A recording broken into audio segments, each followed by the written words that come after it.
Well, I don't know how many of you dads are guilty of the dad joke, but I know that I've been guilty probably more than I should be. And so, dads, today we welcome you, we honor you. We're so glad that you chose to be here today in church on Father's Day. And I hope that you find that today is an encouraging day and one that leaves you full of hope and full of ambition to be the best dad that you can be. I just want to say up front that I understand that the whole topic of Father's Day can bring all kinds of emotions and stuff with it. We all have different experiences with our dads, and I just want to recognize that up front. I know that for some, this day is a painful day. For me, this is somewhat a painful day. Not necessarily because of my experiences with my dad, but because my dad's no longer here. And so even getting to this moment right here was an emotional journey for me personally.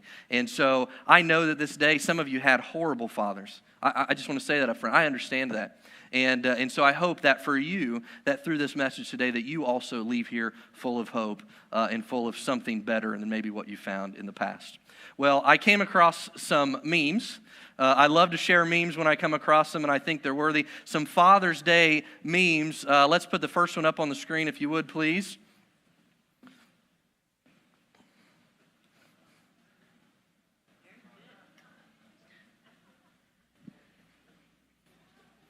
And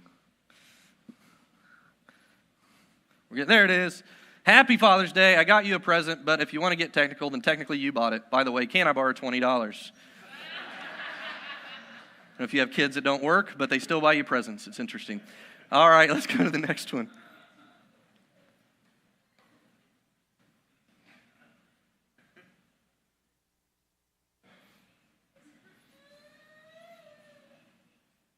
I love how we don't even need to say out loud that I'm your favorite child.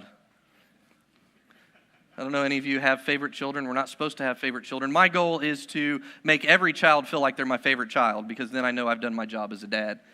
My Father's Day gift to you is letting you pretend to be in charge of the family for the day. That's actually real life. Consuela said that to me this morning. I'm just kidding. Go on to the next one. Dad, you've always been like a father to me. Aw. You're the world's greatest dad, although my frame of reference is limited. I think was that the last one? Is there one more? Happy Father's Day to a dad who was smart enough to teach me how to mow the lawn so he wouldn't have to. Yeah, maybe you can relate to some of those. I know that last one, I cannot wait until my oldest gets old enough to mow. One of my least favorite tasks in the world. Well, I am a dad.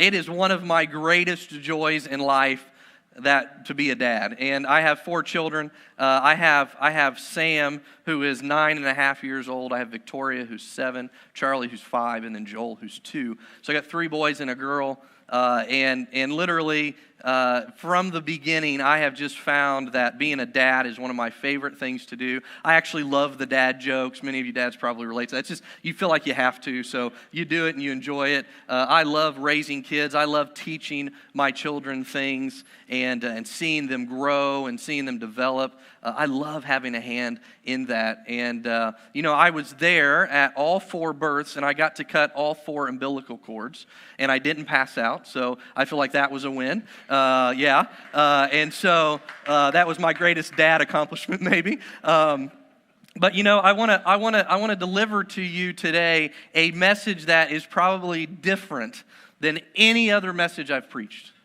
It is different than any other message I preach. And so you may notice that there's no notes. There's nothing in YouVersion. There's nothing for you to follow along with. We have some scriptures for the screen. There's no bullet points. There's nothing for you to fill in the blank.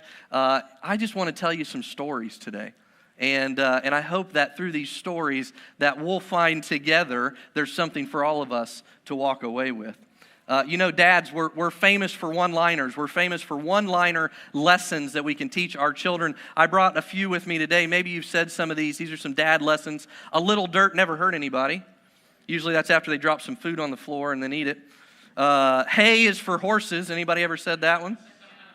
Yeah. 2 wrongs don't make a right. That's a good dad lesson.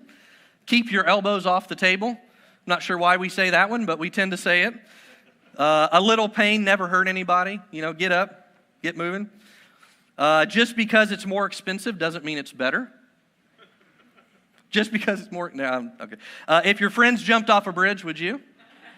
Right? Here's my favorite. Go ask your mother. Employ that one a lot. More than I should. Somebody's clapping. That's great. If it ain't broke, don't fix it. And money doesn't grow on trees. Yeah, that's probably the one we're most famous for. Well, I want to give you, we're in this series called #LifeGoals, and we talked about the hashtag last week, and this whole series, it's an 8-week series, so we're in week 2. Last week, we looked at Rahab, and today we're going to look at a lot of different people in the Bible, but I wanted to give you 3 up front, just kind of a quick mini sermon, so that way after this you can fall asleep or tune out or whatever you want to do. But here are the 3 life goal fathers that I just pulled out of Scripture. There are a lot more, but 3 that I identified that I just want to point your attention to for some encouragement and then also for some further study as you think about Father's Day. And so the first one is Jethro. The first one is Jethro. And if you know Jethro, he's found in Exodus 18. He is Moses' father-in-law. And so what we see in the story of Moses in particular, as it relates to Jethro, is that Jethro comes and he meets Moses and he goes with him and he kind of observes how Moses is leading the people of Israel. And Jethro observes that Moses is trying to handle all of the complaints, all of the stuff from the people of Israel himself. He tries to handle it all himself. And so Jethro, being a good dad, is sitting back observing this, and he thinks to himself, I need to help him do this better. And so Jethro, the father-in-law of Moses, says in verse 19 of chapter 18, listen now to me, and I will give you some advice. Dads are good at giving advice, aren't we? I will give you some advice, and may God be with you. You must be the people's representative before God and bring their disputes to him. And so what he goes on to tell him, his advice is that you should raise up other people to hear the complaints and then narrow your focus. And so the dad advice that Jethro gives to Moses is, work smarter, not harder. Jethro tells Moses, in essence, work smarter, not harder. So there's life goal number 1, Jethro. Here's number 2. Number 2 is Jairus. Jairus is an amazing story to me. I wish there was more told about the life of Jairus, but he is somebody that we see in Mark. We see him in other Gospels as well. But Jairus is somebody whose daughter is ill. She is actually so ill that she's on the point of death. And so Jairus, being a great dad, he leaves the house and he goes searching after the only one who can help his daughter, and that is Jesus. Well, in the story, we see that as Jairus approaches Jesus, Jesus is surrounded by so many people that it's even hard to see Jesus. In fact, in this moment, it's the moment when the woman touches the hem of his garment and she's immediately healed, right? And so she had to push her way through the crowd. And I imagine for Jairus, it was much the same way. But yet his daughter was sick. His daughter was ill, and his daughter was the most important thing to him in that moment. And so it says, then one of the synagogue leaders named Jairus came, and when he saw Jesus, he fell at his feet. He pleaded earnestly with him, my little daughter is dying. Please come and put your hands on her, that she will be healed and live. Of course, if you read further in the story, that's exactly what happens. Jesus goes, she's actually already dead when he gets there, but then he raises her back to life. And so Jairus teaches us the dad lesson of keeping your eye on the ball.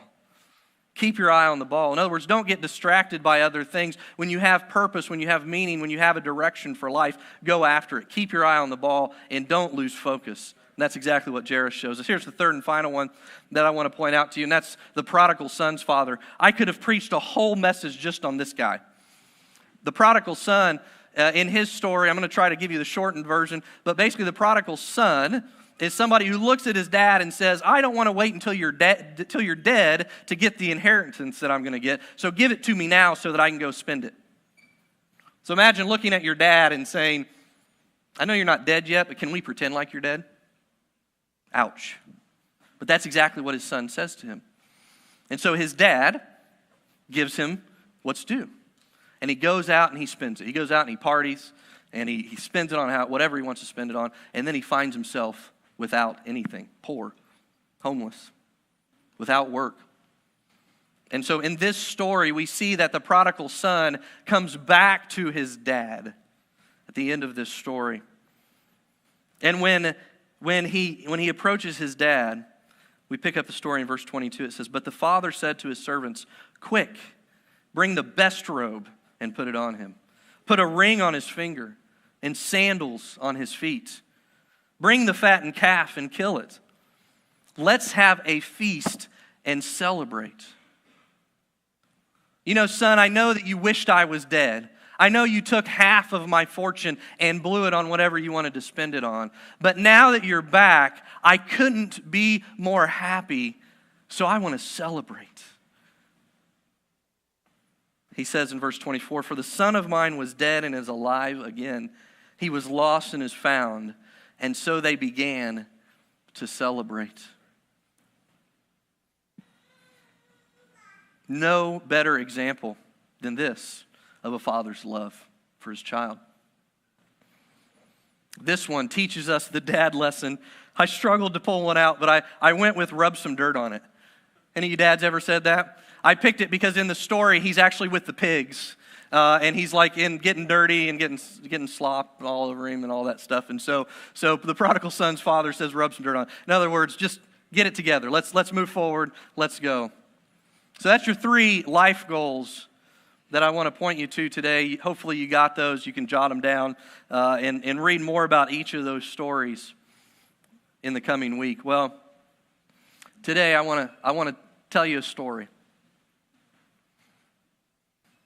And we see most of this story in the book of Genesis.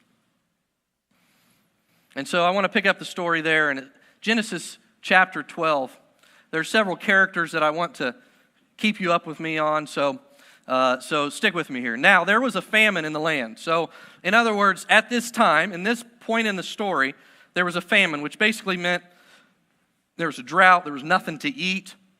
And so if you think about it, back in this time, the farming was the biggest industry at the time. And so to have a famine meant there was no work, there was nothing that could be done, and so everybody was hungry. Now there was a famine in the land, and Abram, so this is our first character in the story, Abram, went down to Egypt to live there for a while because the famine was severe. So in other words, he was leaving the place that he was to go find food, to go find work, to find a place that he could survive because the famine was so severe. As he was about to enter Egypt, he said to his wife, Sarai, later to be named Sarah, "I know what a beautiful woman you are." Isn't that nice? Guys, if you haven't told your wife how beautiful she is today, you should do that. I know what a beautiful woman you are. When the Egyptians see you, they will say, "This is his wife." Then they will kill me, but let you live. And so, he identifies in this moment, my wife is so beautiful. She is so attractive. And if I go to Egypt, then they're going to kill me and they're going to take her because she's so beautiful. And so he finds himself at this place where, okay, there's a famine. If I stay here, I die. If I go there with my beautiful wife, I die. And so maybe for you find yourself regularly at a place where you're faced with 2 not so good solutions. Maybe you find yourself at a place where you're just not sure. Neither way really seems good, but you got to choose one. Scripture goes on. "Say you are my sister, so that I will be treated well for your sake, and my life will be spared because of you." Now, when I read this, the word dysfunction comes to mind for me. This is probably one of the most dysfunctional verses in all of Scripture. So you have Abram, who's going away from a famine, trying to find food for himself and for his family. He recognizes that he's going to be killed in Egypt, and so he goes to his wife and says, "Hey, pretend you're my sister." Ugh. I don't know if any of you have sisters, guys. I have a sister. I don't want to think of my sister as my wife. You can put an amen right there if you'd like. And so of all of the things that he could have dreamed of, he could have thought of, in this moment, in this time when he's like, I don't see a fair solution here, he says to her, "Be my sister." Dysfunction. Now I want to fast forward with you. So that's Genesis 12. Fast forward to Genesis 20. By all accounts, this is about 25 years later. Now Abraham, as he's called now, moved on from there into the region of Negev and lived between Kadesh and Shur. For a while he stayed in Gerar. So Abraham is moving from the place that he is again, and he's moving on to this place called Gerar. And there Abraham said of his wife Sarah, "She is my sister." Then Abimelech, king of Gerar, sent for Sarah and took her. And so, back in Genesis chapter 12, Abram says to Sarah that, "Hey, I want you to be my sister because I'm worried that I'm going to get killed and they'll take you." And so in that story, he does that, they do that, and then they're found out and it all turns out bad and okay and weird at the end. So then, 25 years later, he still hasn't learned his message or his lesson. In Genesis chapter 20, he does it again. Dysfunction. And not only that, I want to turn you on to another D word, which is deception. Abraham found himself at a moment of panic, at a moment of great need, that he chose to be deceitful rather than honest. And so Abraham, we're going to fast forward a little bit more, gives birth to a son named Isaac. Abraham gives birth to a son named Isaac. And so in chapter 26, now there was a famine in the land. Sound familiar? There was a famine in the land besides the previous famine in Abraham's time. And Isaac went to Abimelech, king of the Philistines, in Gerar. And so here we see Isaac faced with a famine. And so he leaves where he's at and he goes to Abimelech. The Lord appeared to Isaac and said, "Do not go down to Egypt. Live in the land where I tell you to live. Stay in this land for a while, and I will be with you and will bless you." Now, let me pause here for just a second. If God appeared to you in a dream, if God appeared to you in a vision, and he said, "I'm going to be with you and I will bless you," wouldn't that give you some confidence? I mean, I find myself often in a place where I'm not sure what to do, and I just say, "God, just show up." And I'm thinking, show up in physical form, tell me what I'm supposed to do, tell me steps 1, 2, and 3, and then I will take them. He shows up to Isaac and he says, "Hey, follow my instruction, and I will be with you and I will bless you. Go ahead and go forward." When the men of that place asked him about his wife, he said, "She is my" what? "Sister," because he was afraid to say, "She is my wife." He thought the men of this place might kill me on account of Rebekah, who's his wife, sister, because she is beautiful. And so, despite the fact that God showed up to him, God appeared to him and said, "Hey, follow these instructions. I'm going to go with you. I'm going to bless you. I'm going to protect you," he still felt fear to the level that he thought he needed to be deceitful and hide who his wife was. Go back a slide. "She is my sister." He followed in the footsteps of his father.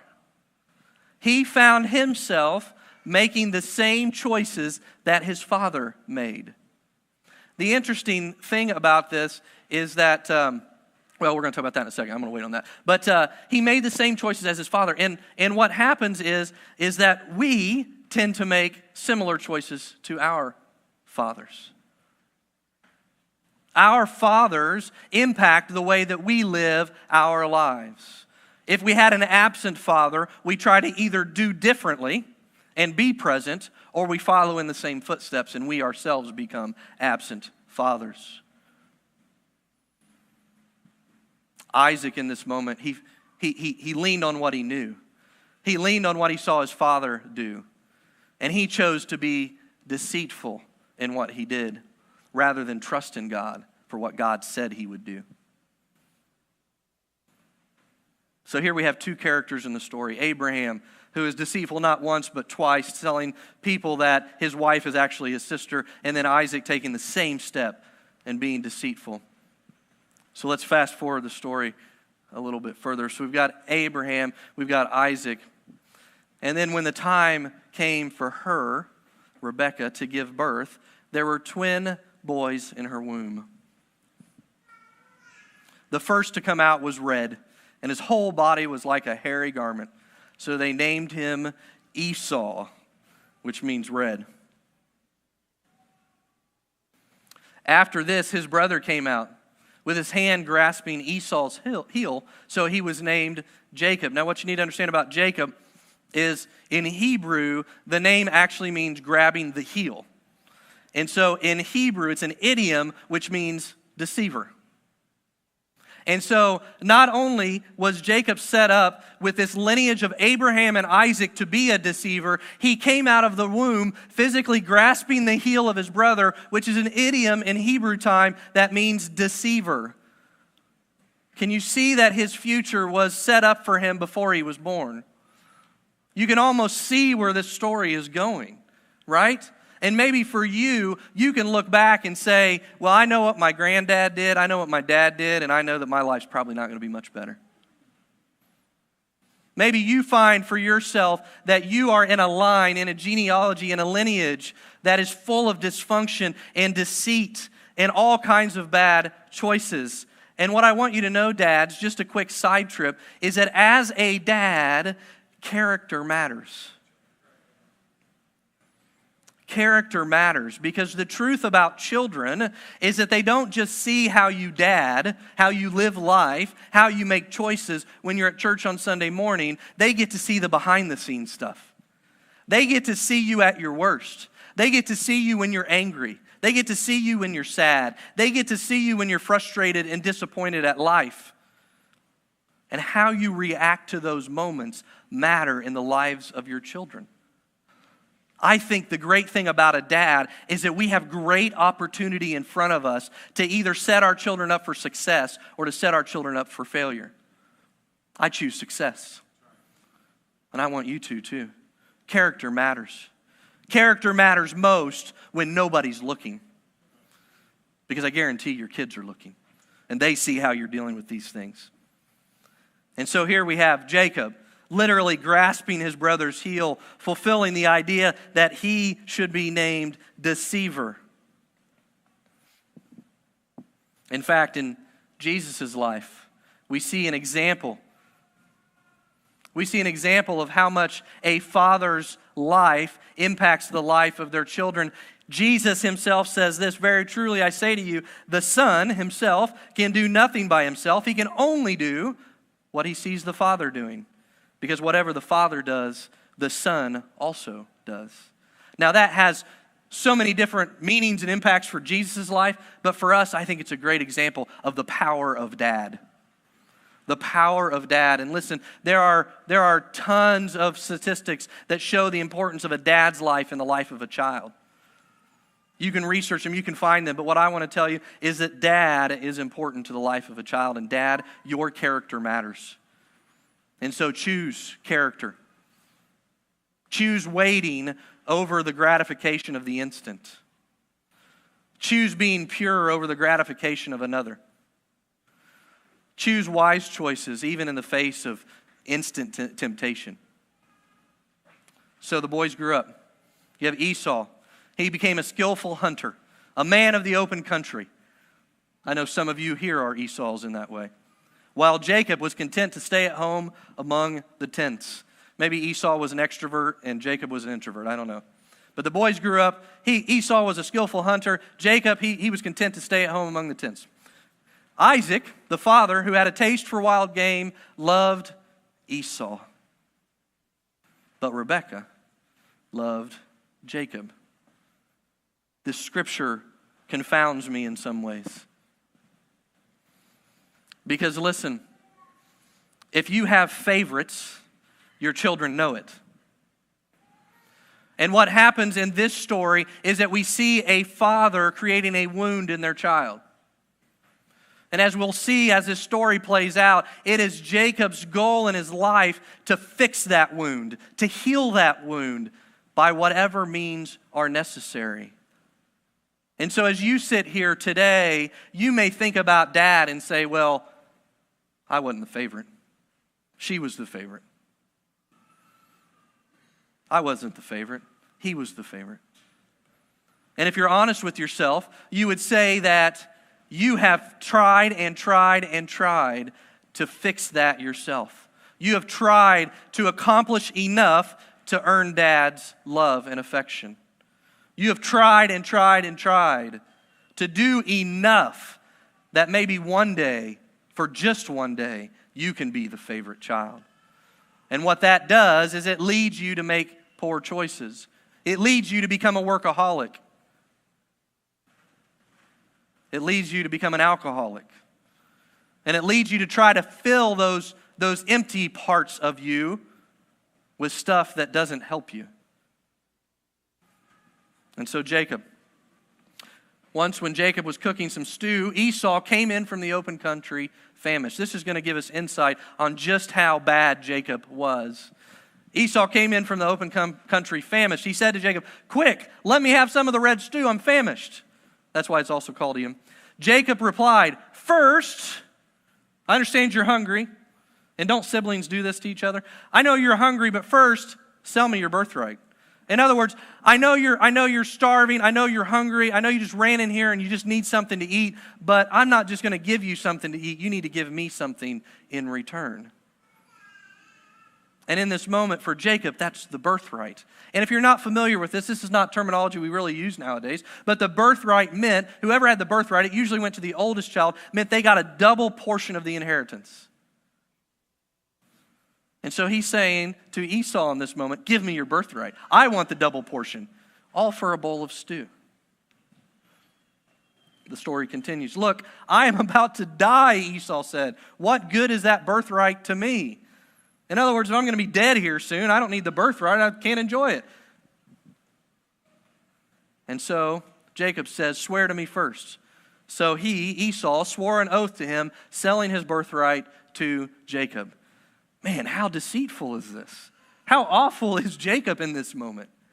I mean, I can see, kind of pushing the limits a little bit, but in this moment, he says swear an oath. And once again, in this time, swearing an oath, it actually meant something. That could be a whole nother sermon. But people give their oath to all kinds of things today and don't mean nothing. But here it meant something. So when they swore an oath, it meant that he was going to follow through. Jacob, he was awful. Awful. All right, let's move forward in the story. So when Isaac was old and his eyes were weak that he could no longer see, he called for Esau, his older son, and said to him, "My son." "Here I am," he answered. Isaac said to him, "I am now an old man and don't know the day of my death. Now then, get your equipment, your quiver and your bow, and go out to the open country to hunt some wild game for me. Prepare me the kind of tasty food I like and bring it to me to eat so that I may give you my blessing before I die." Now let's pause there for just a minute. So we have Isaac here at this point in the story. He is on his deathbed. He is nearing death. And he calls for Esau to come in and to prepare his last meal for him. And it's not just about the meal. It's about the blessing. Isaac here is saying, "I'm nearing my death, and so right now I need to pass along to you something that will help you in life." And so today I want you to think about your father's blessing. Because I think a father's blessing is one of the most important things that a person can get in their life. It's one of those things that you probably don't find yourself thinking about a whole lot. But if you don't have your father's blessing, you know it's missing. A father's blessing helps you to walk a little taller, helps you to be a little more confident in life. It helps you to feel things like acceptance and confidence. It helps you to know that you are loved. It helps you to know that you are good enough. And every person in the room today needs their father's blessing. Because without it, without the blessing of your father, you work and you try to fill that void. You work and you try to receive that blessing any way that you can from whomever you can. And that gets dangerous real quick. And so your father's blessing, have you got it? Have you received your father's blessing? Jacob, he knew the importance of it. It led him to be deceitful, to try to get it. Let's continue the story. Now, Rebekah, the mom, she was listening as Isaac spoke to his son Esau. So she was dipping in the Kool-Aid, didn't know the flavor. And so Esau left for the open country to hunt game and bring it back. Rebekah, remember, she loves Jacob.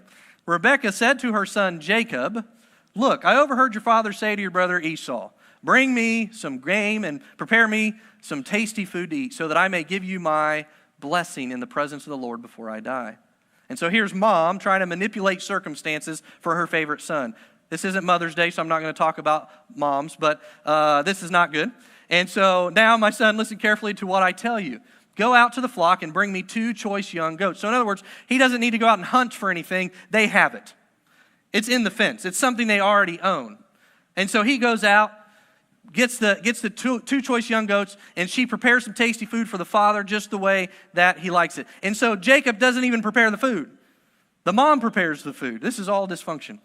Then take it to your father to eat so that he may give you his blessing before he dies. Now, in this moment, I guarantee that Jacob is saying, "Oh, yeah, I want that. I need that blessing. I got the birthright. Okay, I get the double inheritance. I get the money. I get the stuff. I get whatever, the goats, all that kind of stuff. But man, my father's blessing, I need that." Can you sense it? Can you feel it? So mom says, "Go out and do this. I'll prepare it. You can take it to your father." Jacob responds. Jacob says to Rebekah, his mother, "But my brother Esau, he's a hairy man while I have smooth skin." He's thinking, he's like, wait, this is a great idea, but I don't want to get caught. What if my father touches me?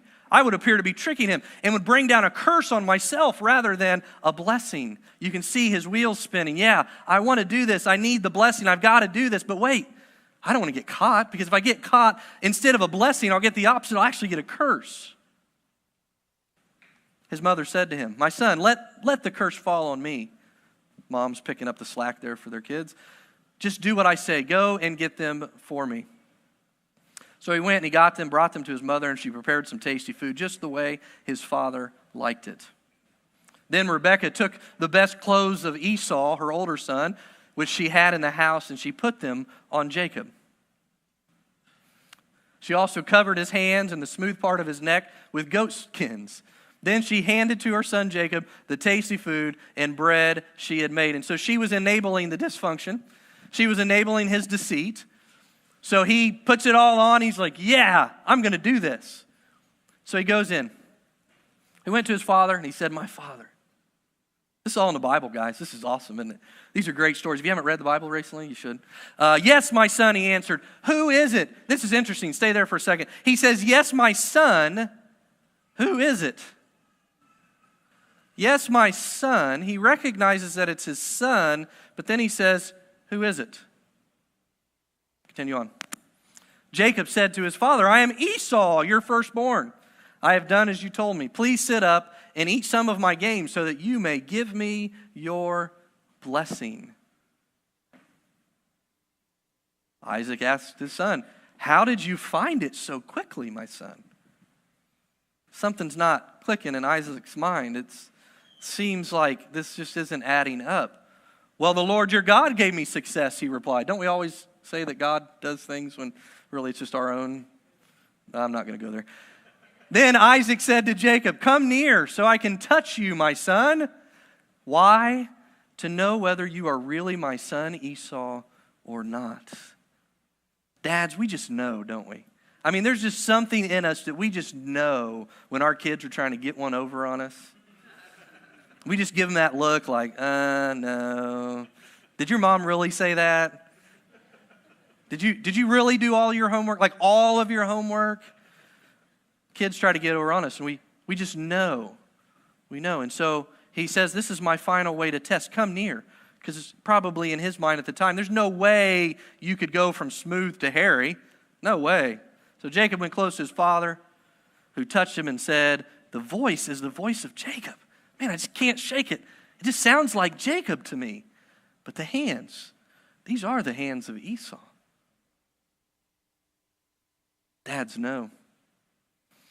He did not recognize him, for his hands were hairy like those of his brother Esau. So he proceeded to bless him.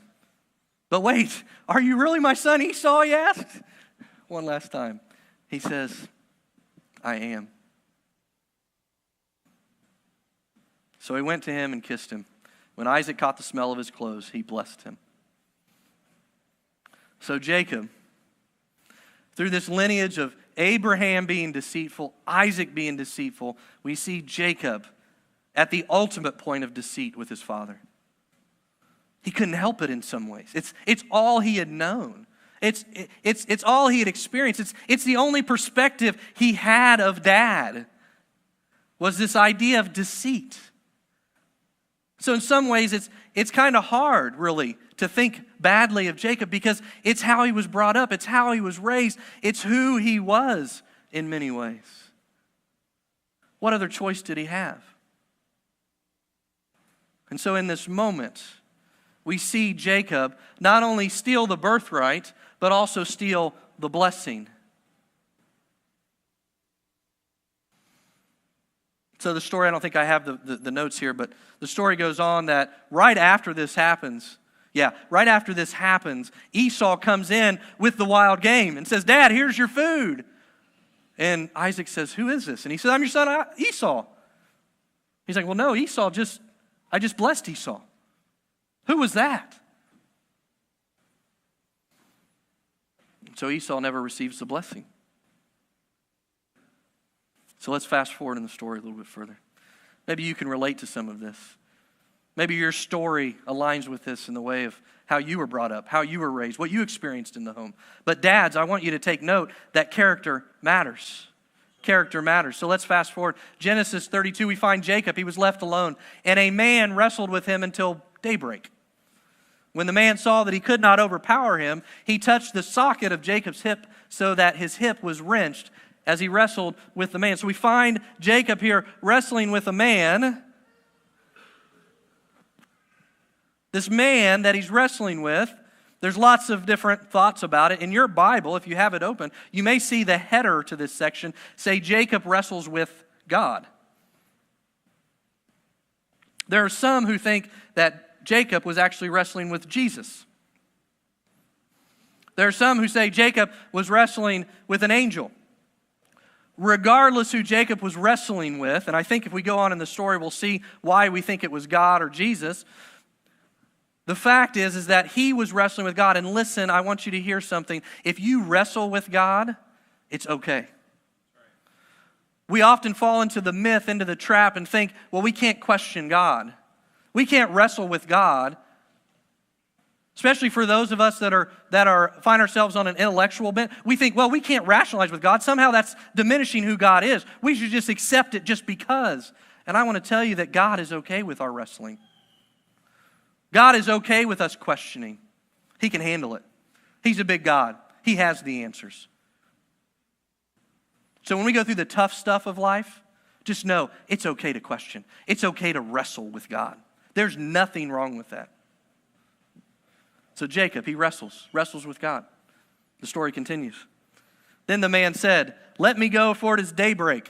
That kind of points to the fact that it might be God. But Jacob replied, I will not let you go unless you bless me. Now, why would he be asking for a blessing if he's already received his father's blessing? So here we have Jacob wrestling with a man. He's grabbing a hold of him. He's like, I'm not going to let you go until you bless me. The man asked him, what's your name? Jacob, he answered. He knew what his name was. But the man said, your name will no longer be Jacob, but Israel, because you have struggled with God and with humans and have overcome. Listen to me. No matter what your past is, God can change your future. No matter what you were called before, he calls you by a new name. No matter where you've been, he can take you to a new place.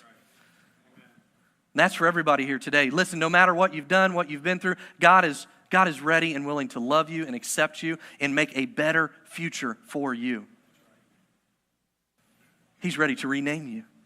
He says, Jacob, what's your name? He already knows. Jacob, what is your name? Well, my name's Jacob. No, it's not. Jacob doesn't define you anymore. Jacob is when you were a deceiver. Jacob means deceiver. You're no longer a deceiver. You're now Israel. And that means something in my kingdom. Jacob said, please tell me your name. But he replied, "Why do you ask my name?" And then he blessed him there.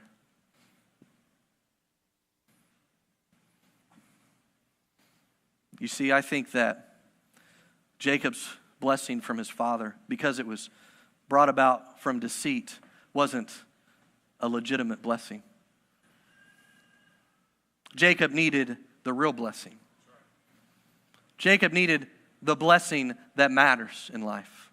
Jacob needed the father's blessing, not necessarily his father's blessing. You know what's true about this blessing idea is that Jesus, he received his father's blessing. And I want to use this as our example of what it means to bless a child. So this is for you fathers. We see in Matthew 3:17, and a voice from heaven said, "This is my son whom I love. With him I am well pleased." This is God speaking out from heaven, saying of Jesus, "This is my son. I love him.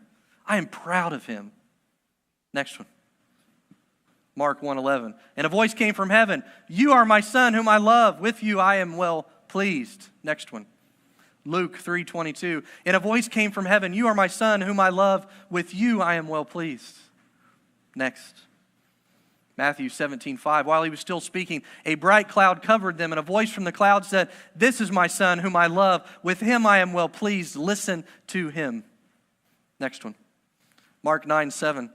Then a cloud appeared and covered them, and a voice came from the cloud, "This is my son whom I love. Listen to him." And then the last one. A voice came from the cloud saying, "This is my son whom I have chosen. Listen to him." Go back to Matthew 17:5 if you would for a second. Because I think this one best illustrates the blessing of a father. I think in these few words, we see God give dads everywhere an example for how to bless your children. In Matthew 17:5, we see three very significant things that I want to draw your attention to. The first is, he says, "I love him." Three parts to the father's blessing. The first is that I love you. Listen, dads, if you haven't told your kids that you love them, you're not fully blessing your children. Your kids need to hear from you as their father, "I love you." And listen, acts of love go a long way, but words of love go even further. And so if you're a dad that says, they know I love them, tell them. Tell them that you love them. Use the words, "I love you," in addition to showing them. This is the first thing we see God do for Jesus in that moment of blessing. The second that we see here, "I am well pleased." I am proud of you. The first is to tell your children, "I love you." The second is to say that I am proud of you. I'm proud of who you are. I'm proud of what you've done. I'm proud of you. And then the third, final one that we see here is listen to him. In other words, he's got something good. You should listen to him. He's good at something. She's good at something. And so a father's blessing has those three components. I love you, I'm proud of you, and you're good at fill in the blank. So fathers, on this Father's Day, you have the opportunity to bless your children. And listen, no matter how old your children are, if you've never done these three things, there's still time. If your children are still living and you've not done this, it's time to do it. We'll talk about that in a minute. But Jacob gets it. Jacob's life turns around. He comes from deceit after deceit and dysfunction after dysfunction, and he comes face to face with God, and he changes his destiny. He changes his name. He says, "I love you. You are accepted. You are blessed." And then Jacob fathers the 12 tribes of Israel. Jacob becomes a great nation. Israel now. It's where the name Israel comes from. He becomes a great, great man in the story of the Bible. And he learns this lesson of a father's blessing so much that on his deathbed, here's what he does instead. Go ahead and go to Genesis. You're all right. We'll get it up there. Genesis chapter 49. Is that right? And if you, we got it there. Okay, 49:28. All these are the 12 tribes of Israel. So he's on his deathbed. He brings all of his sons around him. These are the 12 tribes of Israel. And this is what their father said to them. You can read all of what he said to them, how he blessed each of them. But here's what's great. He blessed them, and he gave each the blessing appropriate to him. In other words, he didn't just say, I love you, I'm proud of you, and you're good. He said, I love you. In fact, I love you so much I accept you for who you are. I accept you that you are creative. I accept you that you are analytical. I accept you, I love you that you are introverted. He says, I'm proud of you. I'm not just proud of you in a general sense. I'm proud of the way I saw you interact with your sister. I'm proud of how hard you work at your job. I'm proud of the man or the woman that you've become. And then he says, you're good. Man, you're so good at numbers. I wish I was good like that. You're so good at caring for other people. You're so good at being thoughtful. He gave them each a blessing that was appropriate to them.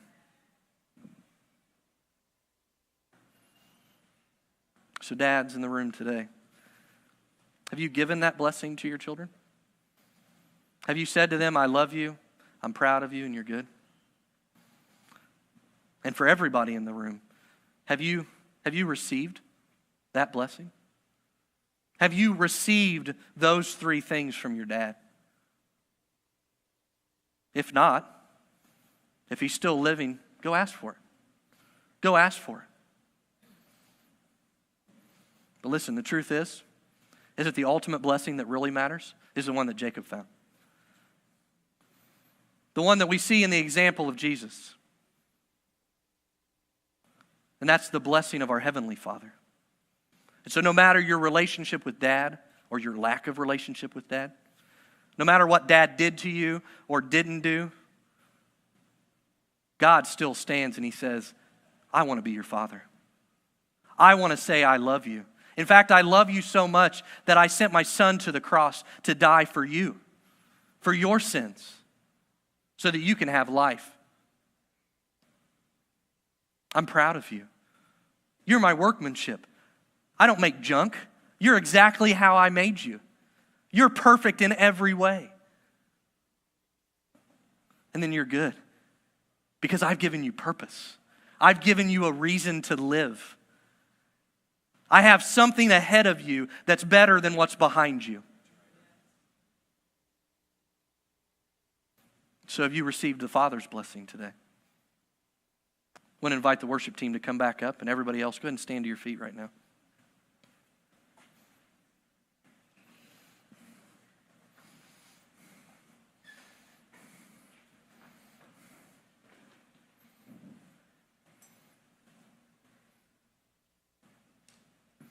You know, I want to ask you to bow your heads and close your eyes. This type of thinking about family and where I've come from and where I'm at, or maybe you found yourself thinking about decisions that you've made that just kind of missed the mark, or experiences that you've had that have left a wound that maybe you've never talked to anybody about. Understand that thinking about those sorts of things can bring all kinds of emotions and thoughts and just feelings to your mind. But I want you to recognize that in this moment, right now, right here, stands a Heavenly Father that says, I love you. I'm proud of you. And you're good.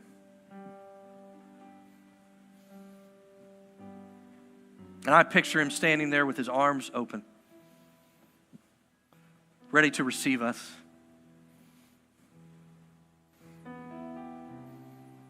and it's a free gift.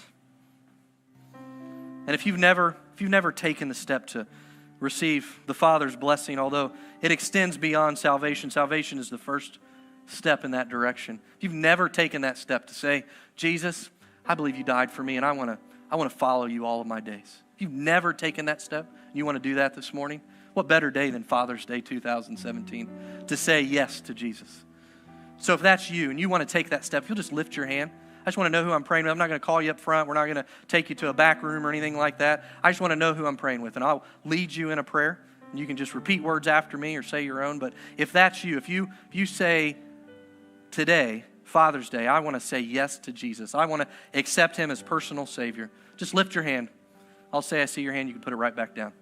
Anybody, anywhere across the room, say, yes, I want to take that step today.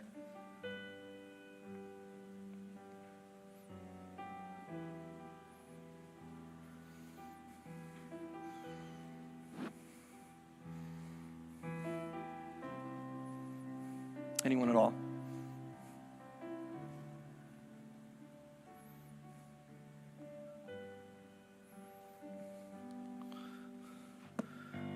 Okay. Well, the worship team, they're going to lead us in a song of worship, and I want to invite you right now in this moment to just focus on God, because he is greater than our past. He is bigger than anything we've ever done, and his love is so deep for us. It's deeper than we can probably even fathom.